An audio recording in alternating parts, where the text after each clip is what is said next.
பண்ணார். எனக்கு நான் எடுத்த படம் வெளியே வரணும், ஆனால் அது வரல. அது நின்றுச்சு. என்ன காரணம் கேட்டால் அப்பா அம்மையை சண்டை போட்டாங்க, படம் நின்று போச்சு. இப்போ அப்பா அம்மையை சேர்ந்துட்டாங்க, படம் இருக்கிற ஆள் இல்லை. என்ன பண்ணுறது?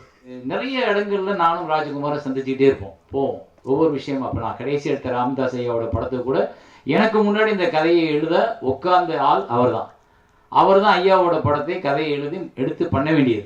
அது ஒரு சில காரணங்களால் அவங்க அதுக்கு ஒரு வேல்யூ வேணும், அதை இப்படி எடுக்கணும் அப்படி எடுக்கணும், தயாரிப்பாளர்கள்லாம் சேர்ந்து என்னையை பேசும்போது என்கிட்ட ராஜகுமாரை இன்ட்ரடியூஸ் பண்ணி ஒரு கதையில் வச்சு, ராஜகுமார் தெரியுமே தம்பி தானே, அப்போ அவர் நிறைய குறிப்பெடுத்து வச்சிருக்காரு, நீங்கள் எடுத்துக்கின்றப்ப எனக்கு நெருடுது. அவள் எடுக்க போகிற படத்தை அவள் எடுக்குன்னு நினச்சி எழுதின படத்தை நான் ஏன் எடுக்கணும் அப்படின்னு சொல்லிட்டு நான் ராமதாஸ் ஐயாட்டே சொல்கிறேன், தம்பி எடுக்கட்டும், நான் வேணா சப்போர்ட் பண்ணுறேன் கூட. ஏன்னா அவன் ஒரு கனவு இருந்திருக்கும், அவனுக்கு ஒரு அடையாளம் வேணும், அவன் ஒரு அழகாக அந்த கதையை தொகுத்துருப்பான். அப்போ அதை போய் நான் எடுக்கணும்னா தட்டி பறிச்சது மாதிரி இருக்கும் அப்படின்னு நான் அவர்கிட்ட சொல்கிறேன். அவங்க அப்புறம் பேசிட்டு இல்லை இந்த கதை இன்னும் சிறப்பாக வரணும், இப்படி வரணும் அப்படின்னு சொல்லிட்டு அப்போ சொல்லும்போது நான் அவனை கூப்பிட்டு சொன்னேன், தம்பி என்னால் மறுக்க முடியல, வேறு வழி இல்லை, கேட்குறாங்க. ஒரு பெரியவர் கேட்கும்போது நான் அதை வேணாம்னு தூக்கி போட்டு வர்ற அளவுக்கு எனக்கு அந்த அவரோட அன்பை நான் உதாசீனப்படுத்த முடியாது. வேறு வழி இல்லாமல் நான் ஒத்துக்கிறேன் தம்பின்னு சொல்லிட்டு தெரியாது. அது கூட அவனுக்கு வருத்தம் என் மேலே. ஆனால் அவங்க மேலே எனக்கு நீங்கள் சொல்லியிருக்கலாம் நினைக்கிறேன். பட் நான் என்ன பண்ண முடியும், உனக்கு நல்லதை செஞ்சால் அதே சேரம் தான், உனக்கு கெடுதல் செஞ்சால் கூட இருக்கட்டுமே, நீ வச்சுக்க அப்படி. ஏன்னா அப்படி இடத்துல ஒண்டி நம்மளை தள்ளும். ஆனால் வேறு வழி இல்லை. இப்போ பாருங்கள், அந்த படம் உனக்கும் இல்லை எனக்கும் இல்லை, யாருக்கு படம் போச்சு கடைசியில் எடுக்கப்படவே இல்லை. அது அப்படியே ஒருத்தரோட உழைப்பு, இவரோட உழைப்பு கிட்டத்தட்ட ஒரு 2 வருஷம் இருக்கும், அந்த உழைப்பு மாறிச்சு.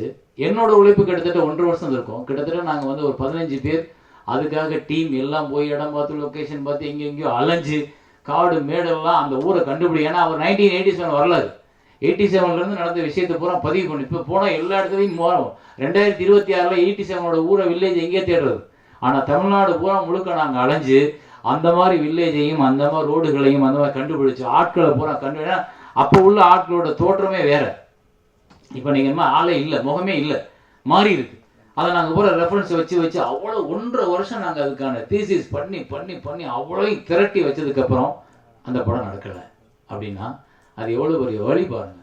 அவங்க சொல்லலாம், நான் உங்களுக்கு அந்த வேலை பார்த்த வரைக்கும் சம்பளம் கொடுத்துட்டேன்னு. சம்பளம் அல்ல எங்களோட தாட், நாங்கள் நினச்சது, நாங்கள் கற்பனை பண்ணது, எங்களோட மண்டைக்குள்ள ஊர்னு அந்த கதை வெளியில் வந்துச்சுன்னா எனக்கு சம்பளமே கிடைக்காது, நான் கவலைப்பட மாட்டேன். ஏன்னா நான் அப்படிப்பட்ட ஒரு பைத்தியக்காரத்தனமான இயக்குனர். எனக்கு நான் எடுத்த படம் வெளியே வரணும், ஆனால் அது வரல, அது நின்றுச்சு. என்ன காரணம் கேட்டால் அப்பா அம்மையை சண்டை போட்டாங்க, படம் நின்று போச்சு. இப்போ அப்பா அம்மையை சேர்ந்துட்டாங்க, படம் இருக்கிற ஆள் இல்லை. என்ன பண்ணுறது?